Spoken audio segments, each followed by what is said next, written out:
जय हिंद साथियों, आप सभी का स्वागत है सीबीआई क्लासेस में। आज के वीडियो में हम लोग देखने वाले हैं क्लास 10th का इतिहास। ये बिहार बोर्ड का अति लघुत्तरीय प्रश्न जिसका उत्तर 20 शब्दों में देना है। तो क्वेश्चन नंबर चौथा है, मेटरनिक युग क्या है, उसके बारे में बताना है। नेपोलियन के हार के बाद ऑस्ट्रिया के चांसलर मेटरनिक ने ब्रिटेन, रूस, पर्सा के साथ मिलकर एक नई व्यवस्था शुरू की जिसका उद्देश्य गणतंत्र का विरोध करना था।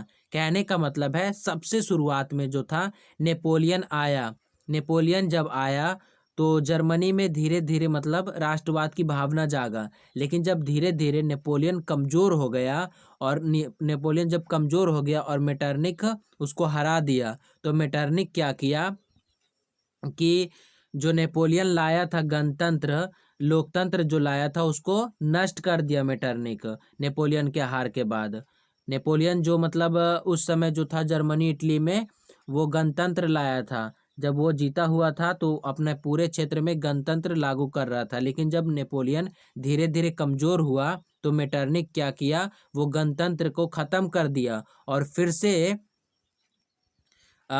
सबसे पुरानी व्यवस्था लागू कर दिया। जो गणतंत्र का व्यवस्था नहीं था, राजा प्रजा का व्यवस्था था, वही व्यवस्था को फिर से लागू करने के लिए वो ब्रिटेन, रूस और पर्सा के साथ, जो कि ब्रिटेन, रूस और पर्सा उस समय शक्तिशाली राज्य था, ये सब के साथ मिलकर एक मीटिंग बुलाया 1815 में।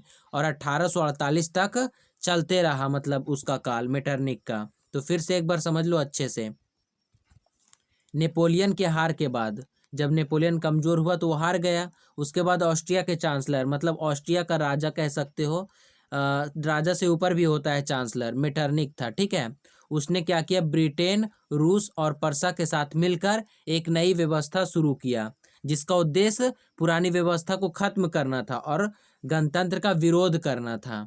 अतः 1815 से 1848 का काल जो है वो मेटरनिक युग के नाम से जाना जाता है। तो आशा करता हूँ आपको समझ में आ गया होगा।